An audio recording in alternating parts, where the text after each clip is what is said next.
everybody. Hi, friends. Well, from unseasonably snowy Salt Lake City, Utah, It's Thank God I'm Atheist. the podcast. I'm Frank Feldman. And I'm Dan Beecher. And coming up on the show today, Dan, it's Easter, our favorite holiday. It's the most Easter time of the year.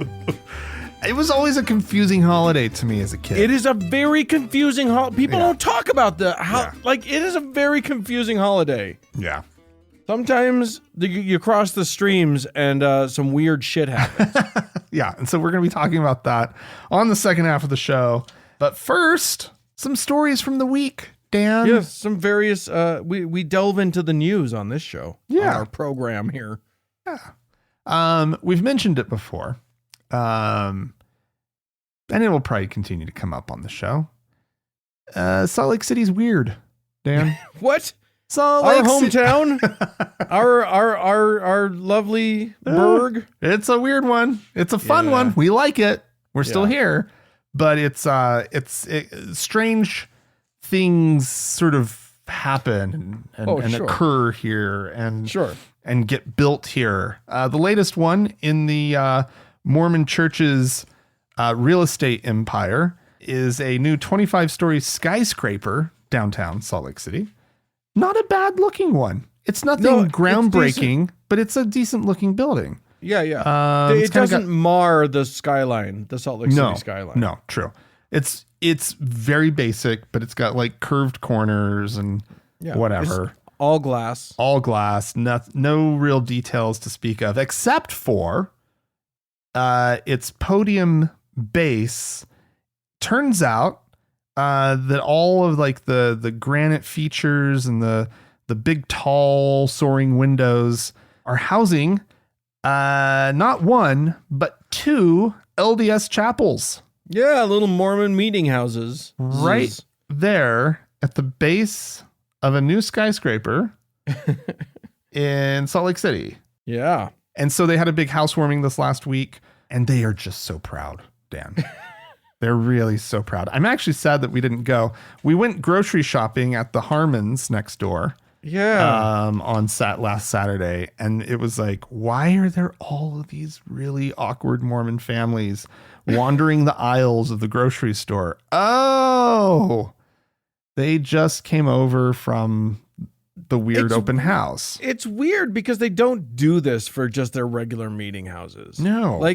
Their regular meeting houses are boring and stupid. They don't do open house. They do big open houses for the temple. Yeah. Which is funny because those are also stupid, but in a very different way.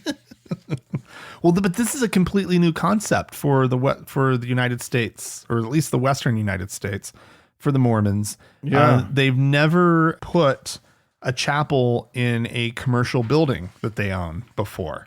Interesting. Definitely not in Utah, and they say nowhere in at least the Western United States. But this is not the first time. They have done this in London and in Brussels specifically. I was going to mention London because I've been to that one. Yeah, and but basically they've reserved this for sort of more dense and populated areas, and not little old Salt Lake City. No. But yeah, the pictures, it looks nice because it looks different. You know, like the chapel, there's like a big chapel that has like some stained glass windows and whatnot. They really don't do that. Not anymore. Traditionally. And yeah, I guess traditionally they did do, but now the new tradition is to basically make them, they use the Motel 6 mold, basically. Yeah, they really try to make them look as much like you feel like you're doing cubicle church. Well, I mean, it's exposed cinder block walls in a lot of the chapel. So sad. Right? It's so sad, you guys. And you they can't have like understand how boring and awful it is. You remember the burlap? Wasn't that like burlap that they would put on the walls?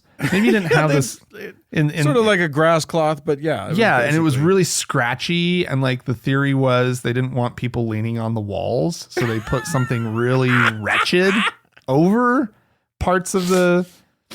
They experimented with razor wire, but they thought that was too hard. Well, and they used to do wood floor basketball courts. Yeah. And then they started carpeting them. Do you remember that? Oh, and they would actually cut a different color brown, because of course it was brown carpet. There'd be a different color brown for the lines on the basketball court. You'd have the key and the free throw line and the 3-point line in just different color industrial Berber. Yeah, like insane how they build their buildings. But this one, they've tried to make it nice. I saw a picture of the lobby and I was like, yeah, they took that furniture out of the warehouse where they keep such things. You and I should have gone. We should have. I didn't know that it was happening though. I saw the headline, didn't read about it though. So if you see stuff like that, Dan, I'm always willing to go with you. Like there's nobody else I'm going to go with because the stuff gives me the heebie-jeebies. But I'll get through it for the show and the sake of that. But yeah, so what an addition to the downtown area. I hate it. I absolutely hate it because it's at the base. Also, this is an important detail. At the base of so imagine there's a skyscraper, right? Mm-hmm. And then just feet away from it on like the sidewalk is a steeple. Yeah. Have you seen the steeple for this thing? They put a steeple fucking like right there on the street. Is it kind of dug out of the main building? No, it's like set in front of it. Oh, weird. Off to the little plaza side of the whole thing. But like this is our favorite grocery store that's right next door, right? Like, I don't want to go shopping at a grocery store next to an LDS chapel. No, I don't. Not one like that like, that maybe sounds bad. You know that you live in Salt Lake City, right? I know, but like. They're all right next to a chapel. I know, but like, I just don't want the constant reminders. Like there's a chapel, I guess, down the street from us here, but I don't know. I'm not making sense. It just makes me mad. Okay. Downtown, they already have their space downtown. That's what it is. It's all their space, Frank. All of it. No, they have like blocks of downtown that they use for their Temple Square and everything, right? Yeah.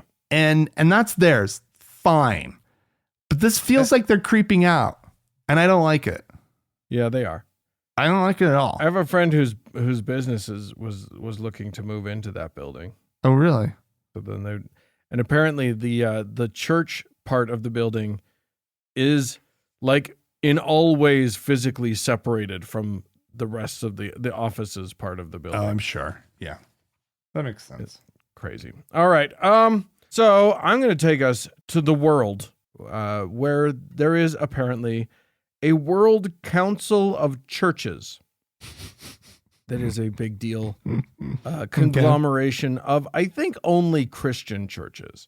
Well, if they're saying churches, it better be just Christians, because shouldn't they be saying synagogues and mosques and I guess so. Whatever else is?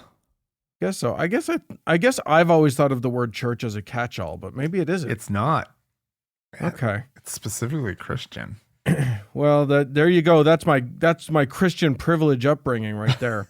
Anyway, the World Council of Churches basically encompasses everybody. All of, it's 352 member churches. And that's denominations, you know what I mean? We're not talking about like individual churches. We're talking about big denominations. Well, they represent roughly 580 million Christians around the world. Wow. Well, there has been some push within the World Council of Churches to kick out Russian Orthodox. Because their leader, Patriarch Kirill, has been totally backing Russia's invasion of Ukraine and is best buds with Putin and provides political cover and lets Putin make all of these, sort of religious arguments for his invasion, and then supports those arguments and agrees with them. So, other members of the group are like, that's not that's bad. We think it's bad. Ooh. And so they're trying to get him kicked out. Well, I guess good for them in one way, but that's dangerous. You want your little group to start shrinking. Just start kicking people out because you don't agree with what they're saying, Right. Because they're hateful. Because it's I got religion. news for you. Hateful Christians aren't hard to come by. You might if you start kicking people out just because they're, acting in a way that probably isn't in accordance with the teachings of Jesus. Oh, I got bad news. Yeah. If I don't know if evangelicals are part of this thing, but if they are, let's be consistent here. Like Christian nationalism is really dangerous. Yeah. That's all we're talking about. Yeah. We are talking about Russian Christian nationalism, but it's no less dangerous here. Yeah. Oh, yeah. So I'd be curious to know if the evangelicals are part of it or not. But yeah, I don't have a list. They probably aren't. The acting general secretary of the WCC, Ioan Sauka, I do not know. I guarantee you I did not pronounce that correctly. Who's a priest in the Romanian Orthodox Church. Oh, yeah. Basically said that to kick out the Russian Orthodox would be to deviate from the mission of the WCC. He said, quote, it's easy to exclude, excommunicate, demonize. Yeah, Christians never demonize. But we are called, as WCC, to use a free and safe platform of encounter and dialogue, to meet and listen to one another, even if and when we disagree. And also, he didn't add, and I'm from Romania, it's too close to Russia. I can't really say anything bad at this moment. In the name of Jesus Christ, amen.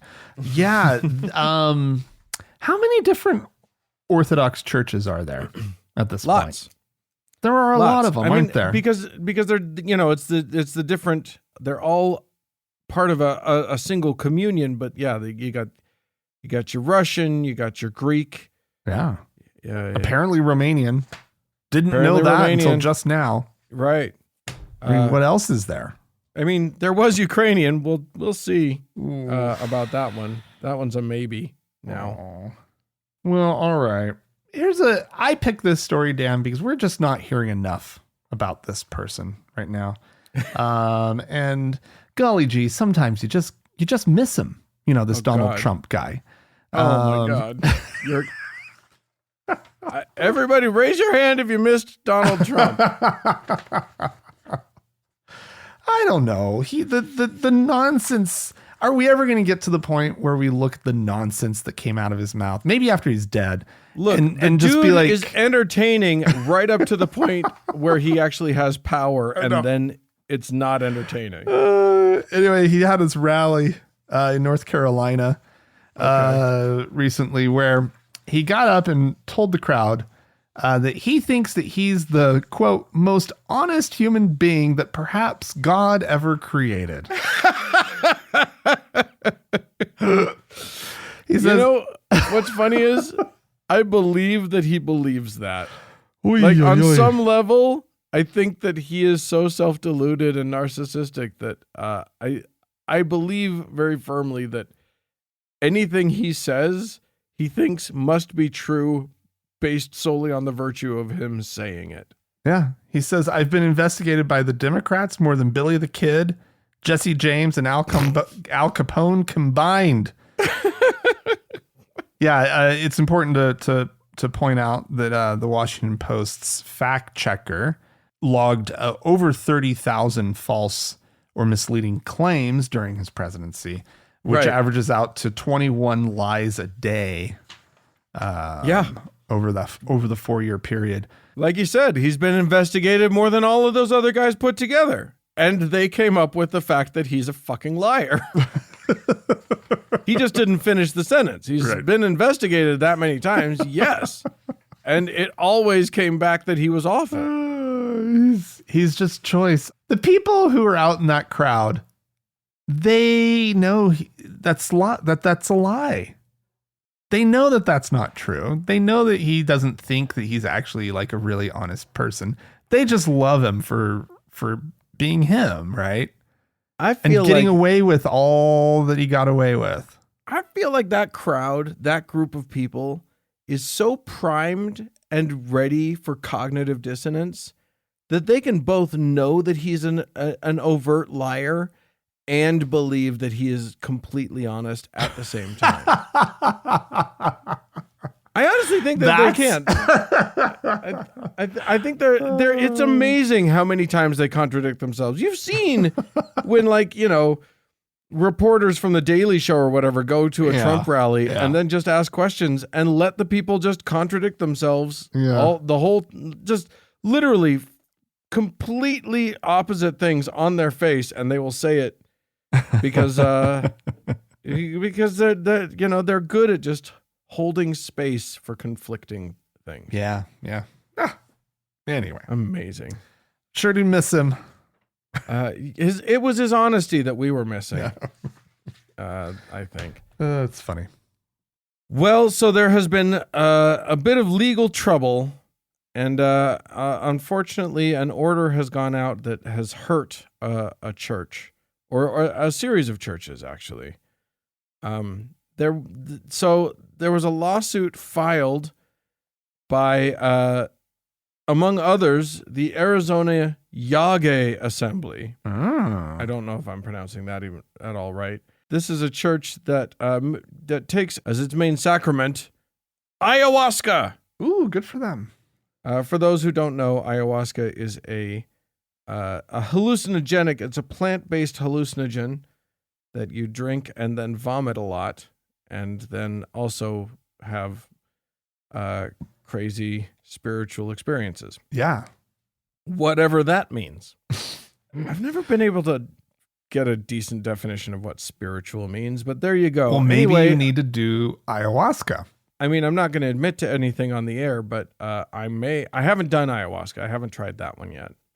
I may have tried DMT, the main ingredient, the main drug ingredient in ayahuasca, but I may or may not have done that. It's hard to say. Here's the problem with doing ayahuasca is that it involves a shaman. I think that's my main beef. I hate that too. Yeah, but it's like, nope. Like, I want someone there who can who really knows their shit. Who's not because like anyone who's done a hallucinogen, not us, obviously. You and I have never done that, but anyone who's done a hallucinogen knows that it can be helpful having someone who knows what you're going through, who's not currently going through it. Yeah. Just to be able to talk you down or guide you a little bit. Yeah. But if that dude is like trying to make sure that, when you're like, oh, wow, the table's moving a lot. And then somebody goes, ask it questions. Fuck you, man. Just no.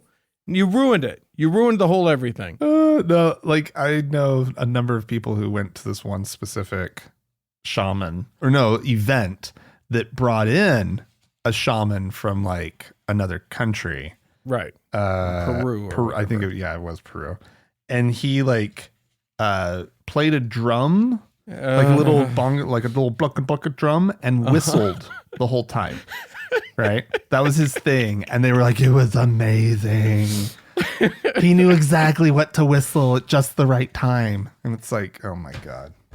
Okay. Great. Anyway, it turns out there are lots of people who feel very strongly about this. And let me tell you something. I have good friends that I know and trust who have said that one experience of ayahuasca for them gave them insight equivalent to 10 years of therapy. I've heard that. Yeah. Like they felt healed, they felt helped, they felt better. Yeah. So I'm not going to put it down. There are some groups that are legally religions in this country, right? Who that is their main thing is ayahuasca. Well, guess what? It's illegal. Like I said, it contains dimethyltryptamine, which is DMT, And that's a Schedule I drug. So under federal law, that is illegal. But, we are in the country that is supposed to be the country of, quote, sincerely held religious beliefs. Sure. Trump everything. Right. As the unspoken part of that is as long as it's Jesus. But anyway, they filed a lawsuit in U.S. District Court of California. Here's the thing. They have not actually, there's a way to apply to the U.S. government to get a religious exemption from the Controlled Substances Act. Okay. And these people have not applied for that. But that is because then they would be admitting to the U.S. government that they are doing this and that they already have this stuff, and they're worried that they're going to get arrested and that before they have a chance to get their exemption. That is called a catch-22. They are in a bit of a catch-22. It's true. It's true. So they filed a lawsuit seeking an injunction against the DEA because the DEA has a policy. They claim that the DEA has a policy of denying regulatory services to this kind of church and refusing requested exemptions. And then they would just be up Schitt's Creek because they would have had to fill out, here's where we are and here's our address and blah, blah, blah. Right. Well, unfortunately, the judge has said, well, you haven't suffered any damages yet, meaning you haven't yet been raided by the DEA and you're not in jail. So no, you can't preemptively get an injunction against them. Oh, so that was worth a try. It was worth a shot. They're going to keep doing it, so we'll see what happens. That's awesome. Well, Dan. Yeah. If you were at all, as I know a lot of older people often are, worried about the younger generation. It's such a worry. This Gen Z, I don't even know, Dan. The kids these days. Can I just say it? The kids. Have you seen what they're wearing, Dan? Yeah, it's what we wore. Well, with a twist. It's not exactly the same. It's the 90s now. I don't know if you know this. I went shopping the other day. It's the 90s now. Well, I don't think there's much to worry about with these guys. According to the Survey Center on American Life, Gen Z, which are Americans born in or after 1995. Yeah. Let that sink in. God. They are the least religious generation of all time. Yeah, buddy. That's the stuff. That's what we're looking for. Yeah. This, if you look at them as religiously non-affiliated, the silent generation, that's my grandparents, your parents, right? Actually, well, yeah. My parents are so right on the cusp of silent generation, baby boomers. Silent generation, 9% was religiously unaffiliated. Right. Baby boomers, 18%. Ooh. Gen X, that's you and me, 25%. Going up. Millennials, 29%. And Gen Z, 34%. Suck it, Jesus. You got nothing, man. And as far as members of those generations that felt that religion is necessary, the numbers are 75% for the silent generation. The Gen X is 60%. And then only 40% of Gen Z feel like religion is necessary. I cannot wait for Gen AA. I cannot wait to see what they produce for us as far as lack of belief. But it is plummeting, and there has to be a little bit of a snowball effect here, right? Because like our generation is responsible. People in our generation, not you and me, are the ones who sort of gave birth to the Gen Z, right? Yeah. Or some of the older Gen Xers, I guess. So yeah, already weren't going to church in larger numbers than their parents, right? And so forth and so on. And it's just, these generations just newer generations just aren't being socialized in church. And so this question that I think we wrestled with, right, when leaving organized religion, or one of the questions was, well, where does my social network come from, right? Mm-hmm. Where does any kind of like community support come from, right? Yeah. Like, if you grow up with that, it's a serious concern. It's a big question, right? I don't know. It's not like you can get your social networking from a computer. It's not like you can just, look at a screen for it. You need. Well, that doesn't work for me, right? That's not where I'm going to find. No. So we need human connection, right? But I'm talking about like, those the broader support that a sense of community can give you. Well, if you never had that and you socialized and grew up a different way, these are not questions you're going to be asking, right? And there's more and more and more of those people in this country. I know, it's amazing. 34%, Dan. I love it. I love it. The kids are all right, you guys. They're doing just fine. All right. Well, and it's just going to get worse because, the kids don't care about, they're fine with the gays. They're fine with the what. So like, it's just going to, while the religions cling desperately to their outdated beliefs, the kids are going to move on. Yeah. Well, speaking of beliefs, I don't know if you know this, Frank, because we as former Mormons never practiced the giving up of things for Lent. Yeah, no. But a lot of Christians do that. I never knew, like, here's a separation of church and state story. I never knew that Lent was a thing until in high school we were given like writing prompts about giving stuff up for Lent. Whoops. Yeah. Okay. Well, so a church outside of in Oak Park, Illinois, outside of Chicago, as a congregation decided to give up something for Lent. And I think it's actually kind of cool. They gave up whiteness for Lent. They decided to fast from whiteness. Please tell me. That may rankle some people. Please tell me they didn't like use makeup. There was no makeup involved, right? No. They did it. They actually did it right. Okay. They actually did a good thing. Good. And it's really actually insanely harmless. All of their prayers during services and all of their hymns, all of their songs were written by people of color. Oh. Black, indigenous, people, or people of color. All right. So that's good. What else they do? It was basically in a very white suburb place. They were like, their pastor basically said, we need to celebrate difference, and we need to celebrate these we need to move past our own internal group. So there you go. They put out a sign out on the lawn that just said, fasting from whiteness. This Lent, we build our worship life around the voices of Black people, indigenous people, and people of color.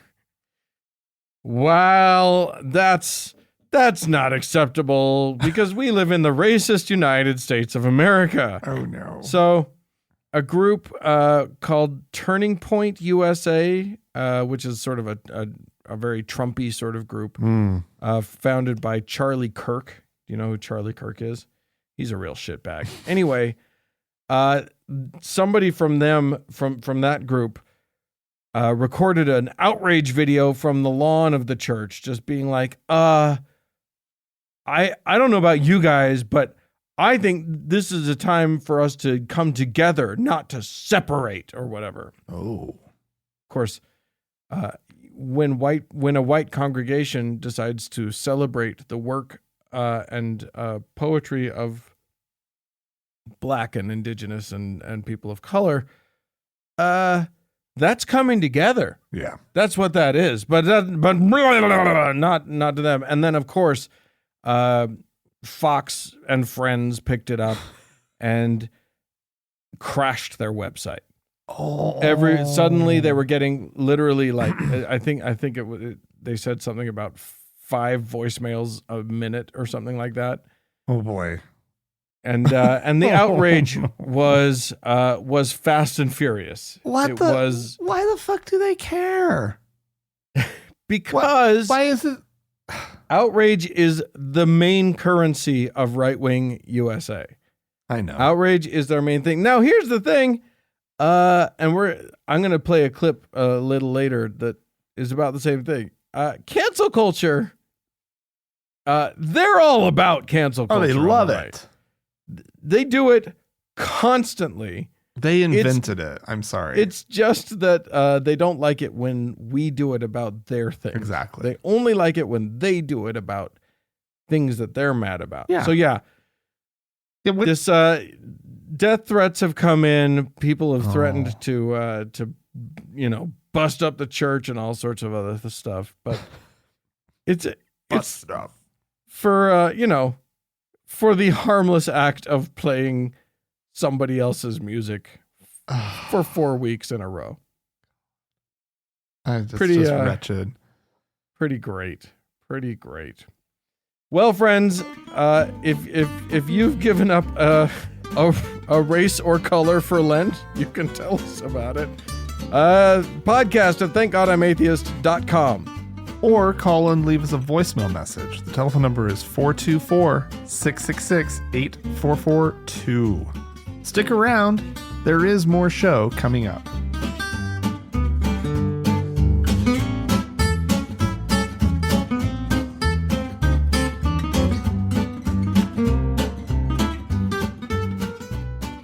Hey, Frank. Dan. We have, I think, once or twice talked about a real cool cat named Sean Feucht. Mm-hmm. Okay, after you're done clearing your throat, let's... Yeah, I'll say his name. Yeah, take another stab at it. Yeah, anyway, he was the guy that was, he was having big church rallies right in the middle of COVID, and he was like, he's a long-haired cool guy, and I'm sure he's so cool. He sees right through all that COVID bullshit, man. I'm sure. Anyway, I don't know if you know this, but boy, the extreme right of the United States of America are currently furious with the Walt Disney Corporation. Oh, come off it, guys.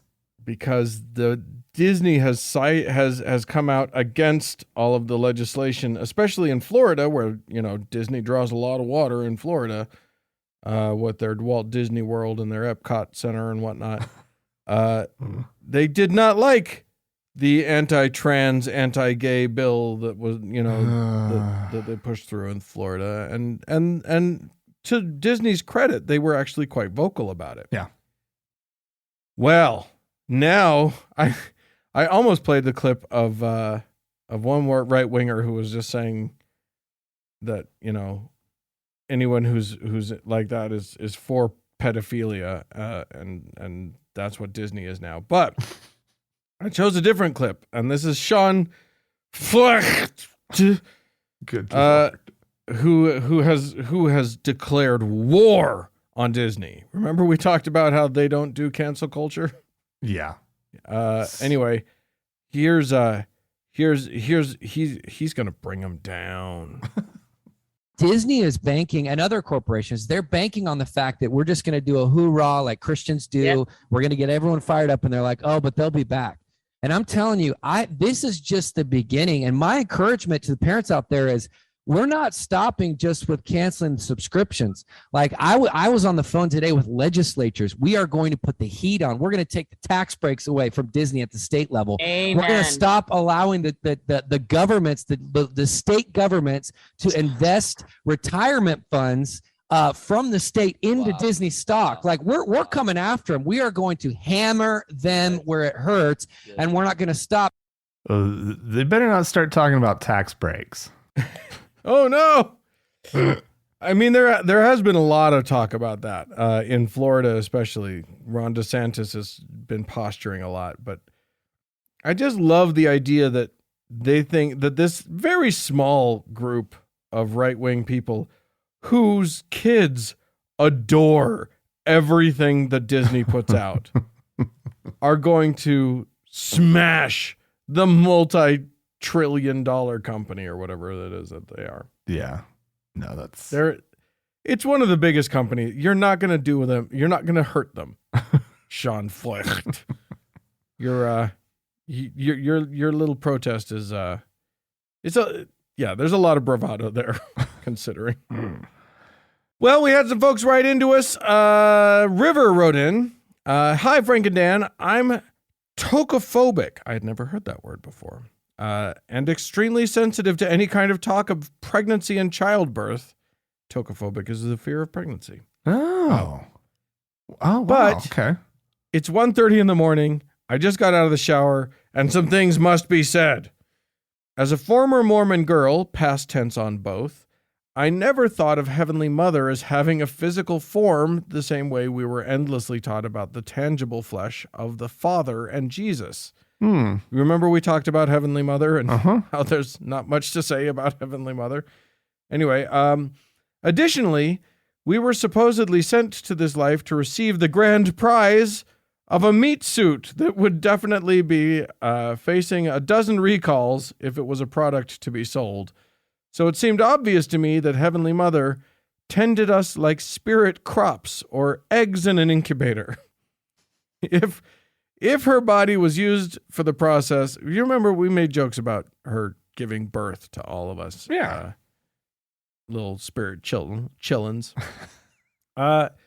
If her body was used for the process, the only options I'll accept are A, frog reproduction, where the male squeezes all the eggs out of his mate and inseminates them as they pass under him, or B, if it absolutely must be vaginal, we've ramped up demand faster than they anticipated, and she's squatting over a birthing pot connected to a spirit fish tube, firing 267 babies per minute into the mortal world like the weirdest, grossest Gatling gun ever imagined. Okay, well done. Okay, River. Go to bed. Go to bed, River. AM wrote into us, hi, I would be really interested in you guys' take on practicing religion versus the religious identity. I have run across a lot of people who identify as Christian, and being a Christian is super important to them, but they don't go to church, which seems super weird to me. It makes me wonder, particularly when I hear the stats about people not going to church. Does that mean fewer religious people? Or perhaps the phenomenon of Christian identity being bigger than Christian participation? Yeah. I mean, it's hard to parse that out. It's why we report both on stats on, people going to church. Yeah. And stats on things like, belief in a God or a higher power or whatever. Yeah. Because they're two totally different things. And I think you're right that there's a thing about identity. I think a lot of people, even after they've deconstructed, even after they've given up a lot of their belief system, still feel that identity, whatever it was that they were raised with, they still feel that Christian identity or that Buddhist identity or Mormon identity. Yeah. I mean, still feel connected to that. I mean, that's their people. Yeah. And I mean, it's cultural at a certain point, right? Yeah. Where it's like you grew up in a large community or perhaps a nation, really, Yeah. or a region of the nation that was a specific group. Yeah, like when things like the holidays come along, it makes sense that you kind of gravitate toward those traditions or. Yeah, you feel a hole long around end of December. Yeah. Like something's supposed to go here. Yeah, you used to have a sense of connection, right? Yeah, and when you take away all of it, that's really hard. You but either at have the to same time, fill it with something else, Yeah. or you kind of just go with what you know. Yeah, and it can also be part of a process too, right? Yeah, exactly. A lot of people call themselves Christian long after they've given up most of the beliefs of their upbringing. Yeah, I mean, I'm going to be eating Cadbury eggs this weekend, right? Like, call me Christian if you must. you are a Christian. If you're doing that. Jesus died so that you could have those Cadbury eggs. They're so good. That is a fact. So I know they're disgusting, but they're so good. They're too rich for my blood. Anyway, and finally, Katie wrote into us. Hi, Frank and Dan. Just wondered if you've become aware of a recently trending TikTok account with the name @BlackMenaces. It's a group of black students at BYU. And yes, really? Katie, I have been seeing them, and they're delightful. So Katie goes on, they go around and ask students questions about basic human rights.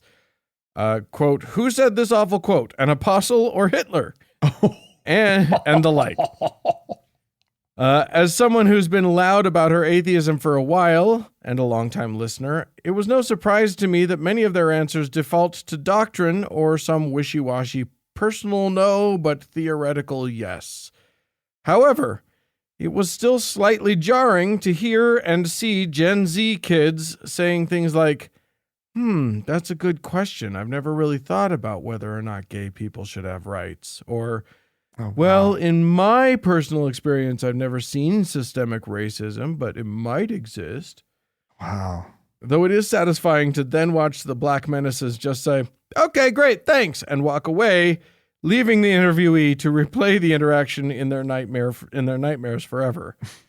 I know that entire campus is living in fear now and examining their beliefs. I love this group. Definitely check them out.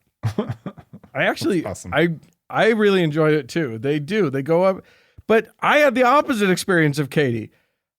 I keep seeing these young Mormon kids. Look, a BYU student, it doesn't get more Mormon than a BYU student. Right.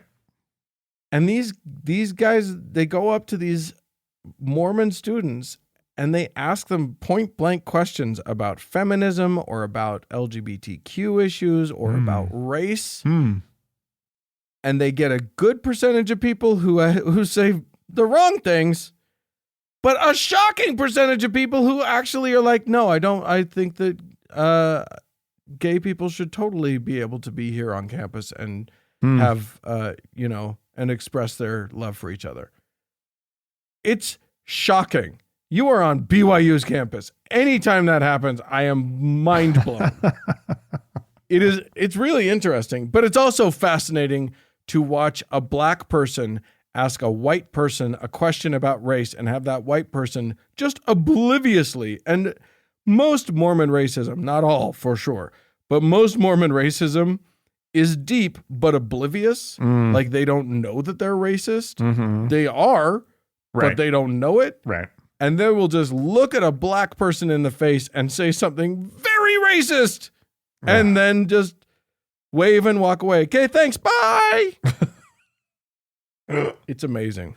Oh, it's on TikTok though. On TikTok, you gotta get with the program, Frank. I don't TikToks. I don't do it. That's where it's all happening. Don't do it. Mandy Patinkin is on TikTok, for God's sake. Good for him. He calls it Mandy Patiktok. That's funny. So, Frank, do we have any new people who have dug into their generosity and decided that we are worthy of their hard-earned coin? We do indeed, Dan. Woohoo! We have Justin, who is signed up and supporting us at the teacher level. Oh, so wonderful. Justin now is a teacher in the Aaronic priesthood. Well done. Fantastic. And if you'd like to join him in supporting the show, along with all of our other fantastic patrons and supporters on PayPal, you can do so by going to our website, thankgodimatheist.com, and click on the support tab. And as always, Dan, we do have our top donor to thank, our Lord and Savior, Demonium. Thanks so much, you guys. There's more show coming up.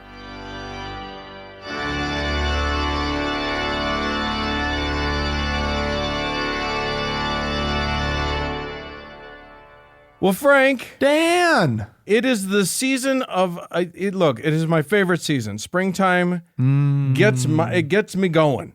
Yeah, it fires me up. The death and misery of winter gives way to green and lush life. And a season of the most wishy-washy weather. It's true. It's a bit back and forth. It. Just make up your mind. I did allude to the fact that it snowed today at the top of the show. It was a little much. I'm very glad to be going to Atlanta. Yeah, but it can be like 80 degrees, and then it's like no degrees, and it's just like anyway. But nevertheless, there are blossoms on the trees. There's green in the hills. It is allergens in my eyes. Yeah, it's a sneezy time, that's for sure. Take your Claritin or whatever. But it's also, and some people might be listening to this on the day. It's Easter. Easter. It is Easter time. And that you and I were talking. It's a confusing celebration, especially for the children. For the children. Yeah. Yeah. Because ostensibly, it is the time when the Christians celebrate, mourn. They talk about the death of Jesus Christ and his resurrection 3 days later. And then also, on top of that, you get a bunch of fucking candy and you get a new dress and you get to be pretty and there's colorful and crazy. Yeah. It doesn't make sense, Frank. Well, I mean, we know that this is a mishmash of a couple different religious traditions. Things. Yeah. Yeah. Like you got the pagan thing and it's like fertility rites, which is why it's bunnies, right? Right. And eggs everywhere. And somehow a very smart and enterprising person introduced chocolate into the whole thing and candy, right? Which was a good move. He's smart. Because very good. I don't care how much you dye the damned egg. It's a terrible treat. Eggs aren't treats. Can we all just agree that eggs aren't treats? I'm not a big fan of a hard-boiled egg in any context. I'm fine. I like eggs other ways. Hard-boiled, not my favorite. But oh my God, it is not. I don't care what color you make it. Yeah, the dyeing of the eggs can be delightful, can be a lot of fun. Yeah. But my God, I remember multiple years I would forget because I was a kid and I'd be like, and they're all colored and we made them all these colors and they were hidden around the house. Oh, so much fun. And I grab an egg and I'm super excited about it and I crack it open and I start to eat it and then I'm like, oh yeah, gross. I forgot. I mean, that's obviously why they end up making plastic eggs, right? Yeah. Like that you could put candy in it because it's like, I don't know why that was supposed to be like a children's treat. Just a nightmare. I mean, I think there were leaner times. Yeah. When and talking of leaner times, your entire childhood, you didn't get baskets. We were talking about this before the show. Yeah, that's true. Oh my Dan! I mean, my parents grew up in the the Depression. Yeah, but the plastic they didn't do big celebrations. Like I said, we had eggs that and some candies that were hidden around the house. Sure. Never did it out in the lawn. Oh really? Yeah, I heard about that much later in the game. I did not know that people did lawn searches. The ways that you got screwed out of like the two good things about Easter, right? Lots of big basket of candy in your bedroom when you woke up. Amazing. Yeah. And running around outside in your Sunday clothes, but still, at least you got to run around. Yeah. Because we weren't allowed at my house. We could not play on Sunday. Oh, wow. Sunday was the Lord's day, and Easter was like the only exception. You could go out. You couldn't really play, but you could at least like be outside and running around. And in the springtime, Yeah. You want to be outside running around. Yeah. That's all you want to do. Ugh. So there's that. There's this sort of quasi joyful. It's definitely no Christmas. It's it's not the joy of Christmas morning, but it's pretty fun. There's like this. It is a pretty fun day. Yeah. And then there's this other thing, which is the gruesome murder of the most important person that's ever walked the planet. Yeah. And I mean, you talked about, are they celebrating it? And yes, Dan, they are. They're absolutely celebrate. I've been through the South. I've seen the billboards. They 100% celebrate the murder of their God. Oh, they more love than it. celebrate. They love it. They talk about how they are bathed in his blood. Ugh. You gruesome, disgusting motherfuckers. What is wrong with you? So awful. That's your boy. Yeah. He was murdered. And you're like, oh, give me that blood. Rain down on me. Rub it in real good. Stab him with the spear again. I need more blood. It's a little gross. Yeah. Can I just say, I don't remember if I talked about this when it happened, but it was only a few years back that I remember going over to my in-laws' house when on Easter, just to be with the nieces and nephews on the fun day or whatever. Yeah, that's cute. And we're hanging out, but in the background on the TV that nobody's paying attention to the whole time, but people are in and out, is like, it wasn't The Last Temptation of Christ, but it was a fairly vivid recreation of Jesus's final hours.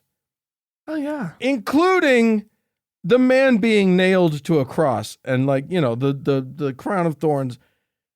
And the children were allowed to just sort of be, they would never be allowed in the room with that kind of violence for any other reason. Right. It's horrifying. Yeah. It's an awful thing. No kid should ever have to see that. But it didn't even occur to them that it could be bad. Because it's Jesus. Yeah. Well, I mean, it's the Bible thing too, right? Like, right. It's all of Christianity. They celebrate all of these horrible stories that somehow they get a pass when it's, their religion. But it's still murder. It's still torture, right? Yeah. The cross was torture. It's horrifying. It was a gruesome, horrible death. And I remember sitting in church and more like Sunday school, right? And somebody would be like going through describing physically how crucifixion worked and how awful it was, and how specifically I remember hearing those things too. The Romans had it all figured out that if the arms were stretched like this, that you'd have to push down on your feet, which were nailed to the cross, right? In order to lift yourself up enough so that you could breathe, so you could relieve pressure on the hand nails or the whatever. No, because the way that you were hanging, it was causing pressure, and you couldn't breathe very well at a certain point in the process, and so you'd have to push yourself up. So it was this. You weren't going to bleed to death, right? You literally were just up there dying in a horrible suffocation, dehydration nightmare. Yeah. Horrifying death. Yeah. And but go ahead and tell the kids about it. Go ahead and just clue them in. And he did that for you, little Jimmy.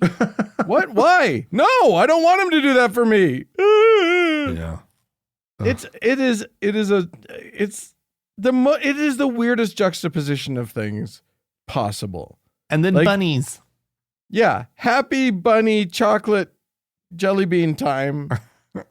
Also gruesome torture murder. And that is why we're all fucked up. Yeah. Because somehow we're supposed to understand how those things go together. It's Santa Claus and baby Jesus, but somehow that's nice. That one works. Yeah. I mean, that's, those two things completely disparate, don't make any sense, but both happy. There's a child, there's a baby, the babies are cute, whatever. Yeah. They do not emphasize the murder of all of the other firstborn of Jerusalem. They don't, or Bethlehem or whatever. They don't emphasize that at Christmas time, but they sure as fuck emphasize the murder of the guy later on. All right. Golly well, happy Easter, everybody. I hope you're enjoying your cream eggs, your Cadbury eggs. Not those hard-boiled monsters. No, those are disgusting. How dare you? Gross. Anyway, if you would like to tell us any stories about Easter that you experienced, gosh, we'd love to hear them. Write into us, podcast@thankgodimatheist.com. Or call and leave us a voicemail message. The telephone number is 424-666-8442. Yeah, hey, go to the Facebook page, facebook.com/TGIAtheist. Click the like button. And if you'd like to join our members only lounge, you can do so. Go to our website, thankgodimatheist.com/members only. Yeah, that's on Facebook and Discord. It's true. Listen, thanks so much to the Red Rock Hot Club for the use of their beautiful music. And thanks to Gordon Johnston for the use of his music. And thanks to all of you friends for tuning in. We do appreciate you. Thanks so much. Bye-bye.